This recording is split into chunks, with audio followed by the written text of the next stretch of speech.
I was sitting on the floor outside my own sister's wedding reception when I heard the champagne cork pop inside. Let me say that again, on the floor. Not at a table. Not even standing in the back. My mother had pointed to a folding chair they'd set up in the hallway outside the ballroom and said, "Victoria, you'll be more comfortable out here." When I sat down, my aunt moved the chair away entirely. Said they needed it for the gift table. So there I was. Designer dress, hair professionally done, sitting cross-legged on hotel carpet while 200 people celebrated inside. I could hear the music. I could hear the laughter. I could hear my sister's voice thanking everyone for coming to the most important day of her life. I wasn't important enough to witness it. That's when I heard footsteps. Expensive shoes on marble. I looked up and saw my husband walking toward me with an expression I'd never seen before. Daniel wasn't angry, he was cold. And behind him were 3 people in suits carrying briefcases. My mother's face when those ballroom doors opened is something I'll remember forever. But I'm getting ahead of myself. To understand what happened that night, you need to know how I became the family ghost, invisible until they needed something, then dismissed the moment I'd served my purpose. If this hits home, tell me where you're watching from in the comments. You're not alone in this. My sister Emma was born 3 years after me, and from the moment she arrived, I became optional. I don't mean that in a poetic way. I mean my parents forgot my 8th birthday because Emma had a dance recital. I mean when I got accepted to Cornell, my mother said, "That's nice, honey," and then spent an hour on the phone bragging about Emma making varsity cheerleading as a sophomore. Emma was beautiful, the kind of beautiful that makes people stop talking when she walks in. Blonde, effortless, charming. I was the responsible one. The one with good grades and a full scholarship. The one who worked 2 jobs in college while Emma got a credit card with no limit and a new car for her 16th birthday. I told myself it didn't matter. I built a life. I went to law school. I met Daniel during my 2nd year. He was a visiting lecturer, older than me, already successful in private equity. We fell in love slowly, like 2 careful people who'd both been hurt before. My family barely came to our wedding. My mother said the date conflicted with Emma's spring break trip to Cabo. 15 people showed up. Daniel's family filled most of the seats. He never said anything about it, but I saw the way he looked at the empty chairs on my side. For 10 years, I kept trying. I showed up to every family dinner. I sent gifts. I called. I offered to help when my parents needed anything. And slowly, I started to notice a pattern. They only remembered I existed when they needed something. Money, mostly. 3 years ago, my father's business nearly went under. He came to me, not Emma. Sat in my living room and cried, actually cried, and said he'd lose everything if he couldn't come up with $200,000. I gave it to him. Daniel and I liquidated investments, adjusted our savings plan. I didn't even ask for a contract. He was my father. He never paid me back. When I gently brought it up a year later, my mother acted like I was being cruel. "Family doesn't keep score, Victoria," she said. "Your father is under enough stress without you adding to it." Emma got pregnant 2 years ago. Suddenly every conversation was about the baby. My mother started a grandmother Instagram account before the child was even born. She posted 43 photos in the hospital. When I had a miscarriage 4 months later, she sent a text, "Sorry to hear that. These things happen. Emma's doing a gender reveal next weekend if you want to come." I went. I smiled. I bought a gift. Daniel asked me why I kept doing this to myself. I didn't have an answer. Then Emma got engaged. Emma's engagement was announced with a professional photo shoot at sunrise in Napa Valley. My mother called me 3 days later, not to share the news, but to ask if Daniel and I would consider contributing to the wedding fund. The wedding Emma wanted cost $180,000. I said we'd think about it. Daniel said absolutely not.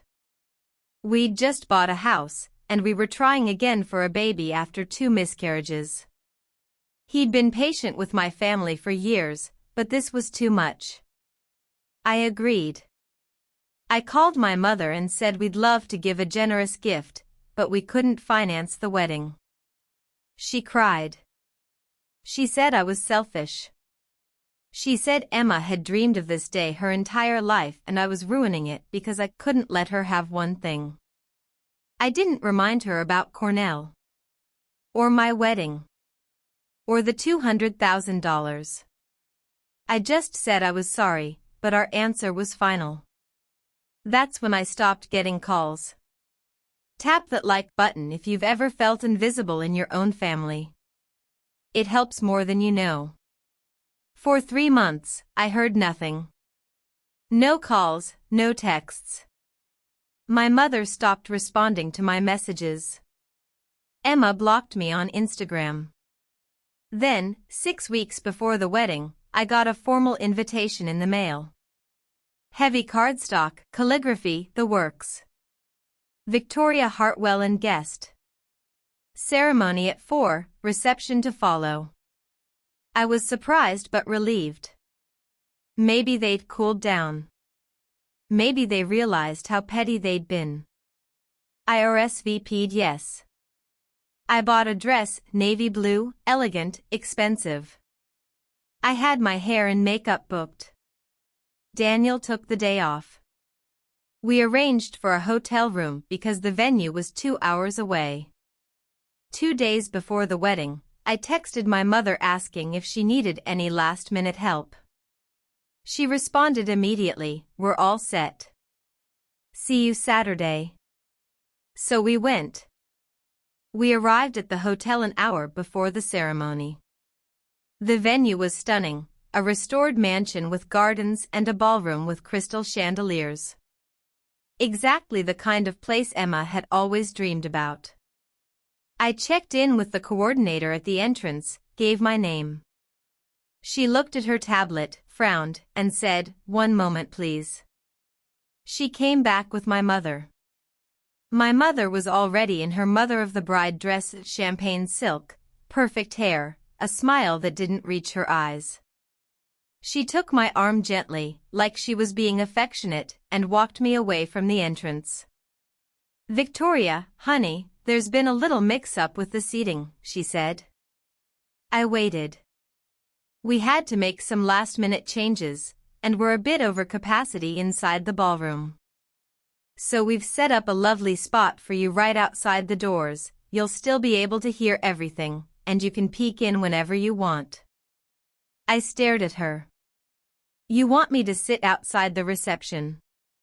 "Just for dinner," she said quickly. "You can come in for the dancing later.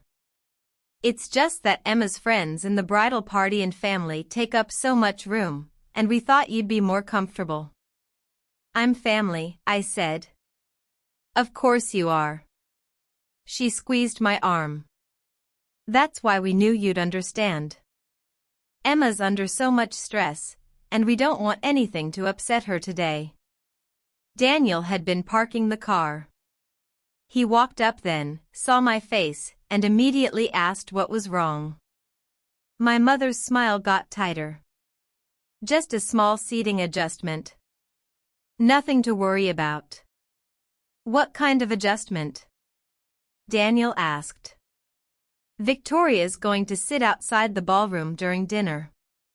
We're a bit crowded inside." The look on his face was something I'd never forget. He turned to me, and very quietly, he said, "Victoria, we're leaving."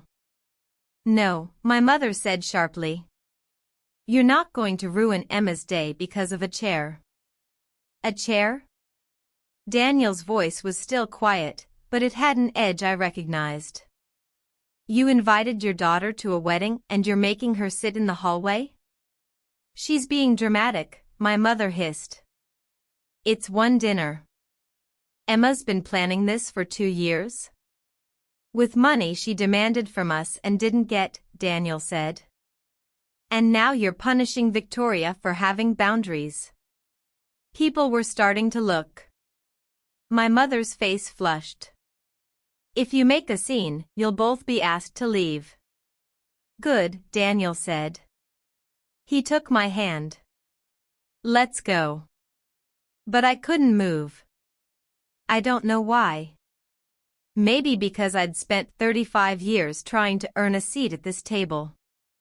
Maybe because some part of me still believed if I was good enough, patient enough, generous enough, they'd finally see me. I'll stay, I whispered. Daniel looked at me like I'd slapped him. It's her wedding day, I said. I don't want to cause problems. Victoria. Please. Just give me an hour. I'll sit outside for dinner, and then we'll go. Okay? He stood there for a long moment, and I watched something change in his face. He nodded once, kissed my forehead, and said, 1 hour. I'm going to make a phone call. Then he walked away. My mother looked relieved. She walked me to the hallway outside the ballroom doors and showed me a folding chair set up against the wall. Through the windows, I could see people finding their seats. The room was stunning, candles everywhere, flowers dripping from the ceiling, a string quartet playing. I sat down in that hallway chair and smoothed my dress over my knees. The ceremony was short. I heard the vows through the doors. I heard people cry. I heard Emma laugh, that bright, pretty laugh she'd always had. When they were pronounced husband and wife, I heard applause, and I sat there in the hallway and clapped alone. Cocktail hour started. Waiters walked past me with trays of appetizers. None of them offered me anything. I was furniture. Then my aunt came out, my mother's sister, who'd always been sweet to me. She saw me sitting there and her face fell. Victoria, honey, what are you doing out here? Mom said there wasn't enough room inside. She looked horrified. She glanced at the ballroom doors, then back at me. Let me talk to her. Please don't, I said. It's fine. It's not fine. I don't want to make it worse. She hesitated, and I saw the moment she chose not to fight this battle. She squeezed my shoulder and went back inside. 5 minutes later, she came back out and moved my chair. Said they needed it for the gift table. I stood there for a minute, holding my purse, trying to figure out where to go. The ceremony coordinator walked past and didn't make eye contact. A waiter asked if I was lost. And then I just sat down on the floor. I sat down cross-legged on the hotel carpet outside my sister's wedding reception in a $500 dress and listened to the champagne cork pop inside. Comment below if you've ever been the family scapegoat. I see you. I was you. I don't know how long I sat there. Long enough that my legs fell asleep. Long enough that I stopped hearing the music and just felt the bass vibrating through the floor. Then I heard footsteps. Expensive shoes on marble. Deliberate. Unhurried. I looked up and saw Daniel walking toward me, and he wasn't alone. Behind him were 3 people in tailored suits carrying leather briefcases. They looked like lawyers, because they were lawyers. Daniel's firm had an entire legal team, and he'd brought them to my sister's wedding. Get up, Daniel said quietly. I did. My legs were shaky. He took my hand, looked at the ballroom doors, and said, "Stay with me." Then he opened the doors and walked in. The ballroom went quiet the way rooms do when something's wrong. Emma was at the head table, mid-laugh, champagne glass in hand. My parents were at the family table right beside her. 200 people in formal wear turned to stare at the man in the Tom Ford suit walking toward the bride with a legal team behind him. Daniel stopped in the center of the room. He didn't yell. He didn't have to. "Good evening," he said. His voice carried. "I apologize for the interruption. My name is Daniel Hartwell. My wife, Victoria, was invited to this wedding, and then instructed to sit on the floor in the hallway because there wasn't room for her inside." My mother stood up. "This is completely inappropriate." "You're right," Daniel said. "It is. Which is why we're leaving. But before we go, I wanted to make sure everyone here understands what kind of family does this to their daughter." Emma's face was red. "You need to leave right now." "We are," Daniel said. "But first, I have something for your parents." He nodded to one of the lawyers, who stepped forward and handed my father a thick manila envelope.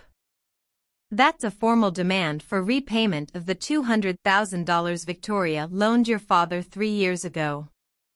We've included the original bank transfer, email correspondence where he promised repayment, and a notarized affidavit from Victoria detailing the terms of the loan. We're giving you 30 days to respond before we file a lawsuit." The room was dead silent. My father opened the envelope with shaking hands.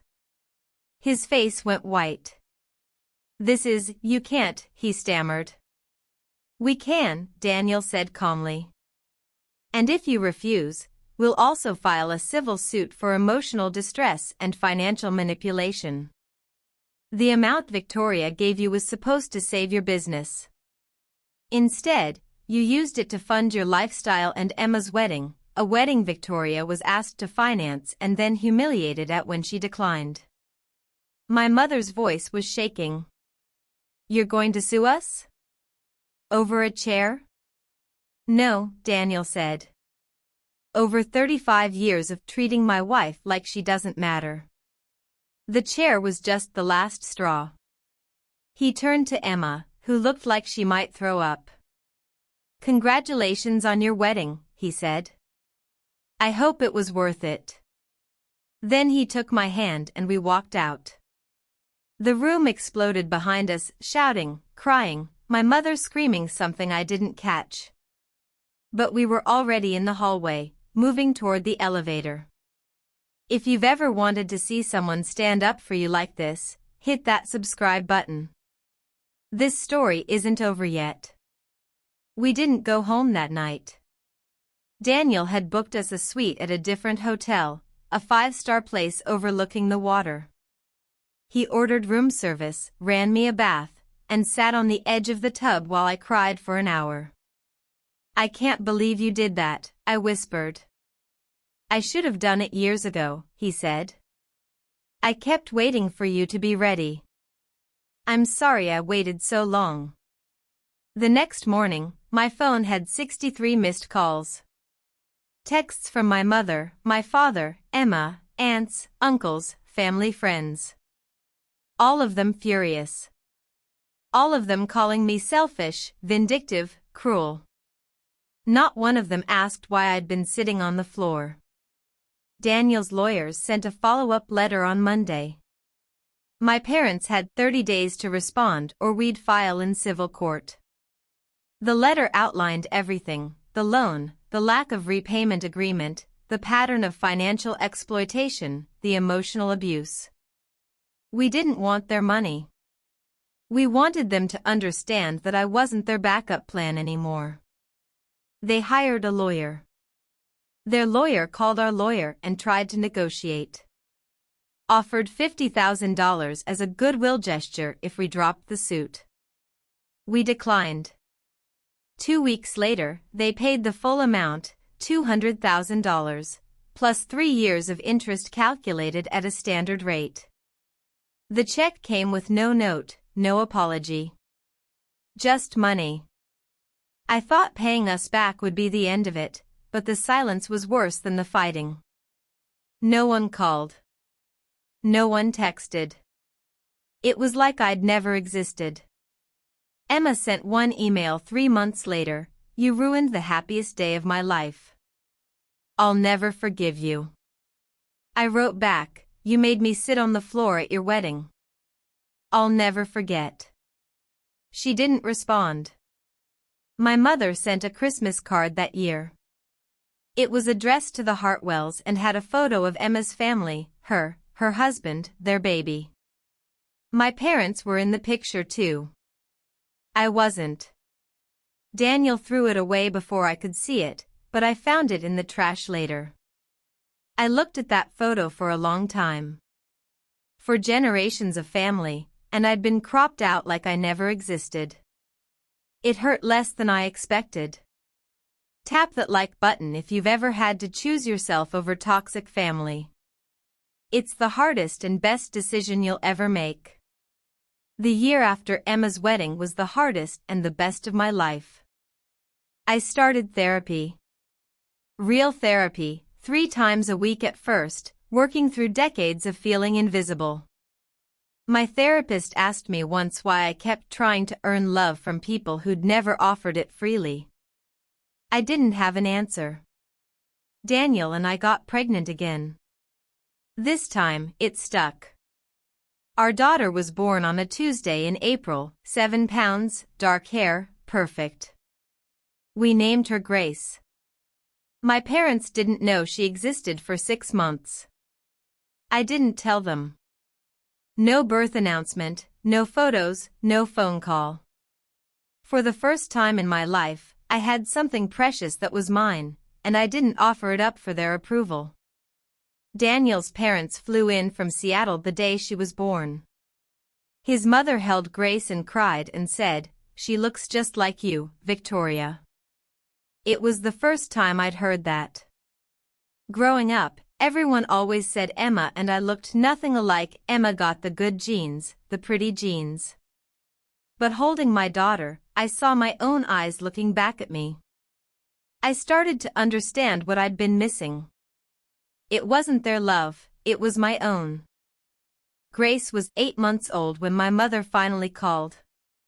I almost didn't answer. But something made me pick up.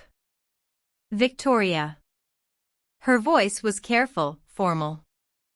"I hope I'm not interrupting. What do you need, Mom?" She paused. "I heard you had a baby." Emma saw something on Facebook. I'd posted one photo, months ago. Just Grace's tiny hand holding my finger. No face, no details.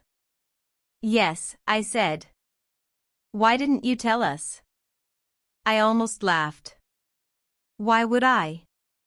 She's our granddaughter." "No," I said quietly.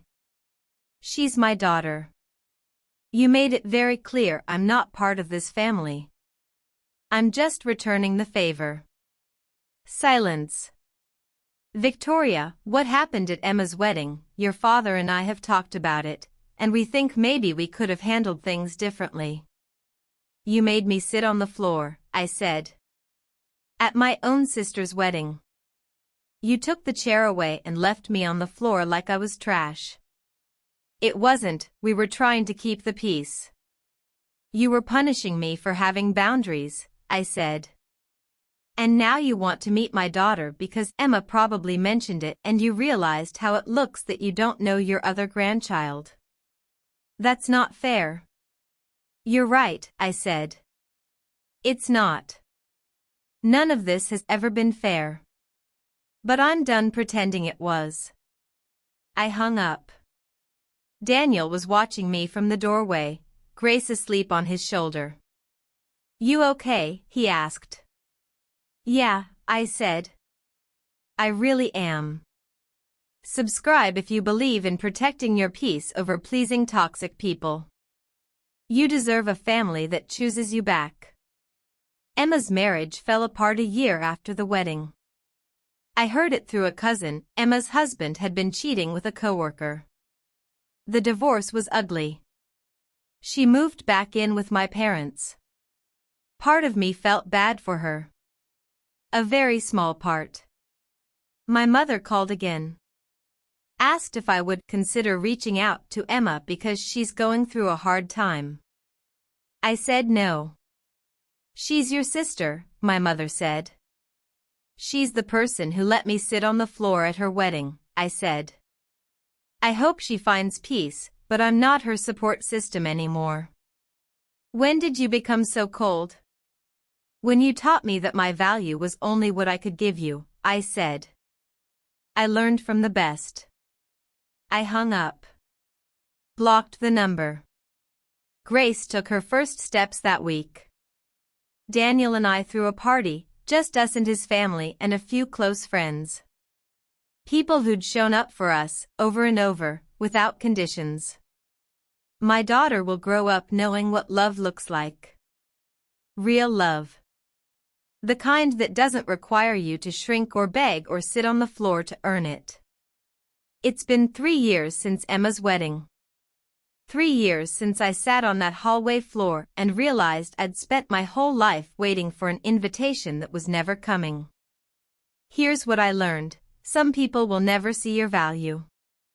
You can be perfect, generous, patient, kind, and they'll still treat you like you're optional. That's not about you. It's about them. Walking away doesn't make you cruel. It makes you sane. I don't hate my family. I don't wish them harm. But I also don't light myself on fire to keep them warm anymore. I chose peace over people-pleasing, and my life has never been better. Grace is 3 now. She's smart and funny and strong-willed, and she'll never wonder if she's enough. Because I'll tell her every single day that she is. That's the revenge, really. Not the lawsuit or the money or the public humiliation at a wedding. It's building a life so full and so good that the people who rejected you become irrelevant. They don't get to be part of my story anymore. And that's not a punishment, it's a boundary. If you're sitting on your own floor right now, metaphorically or literally, waiting for people to make room for you, get up. Walk out. Build something better with people who actually see you. You don't need their permission. You never did.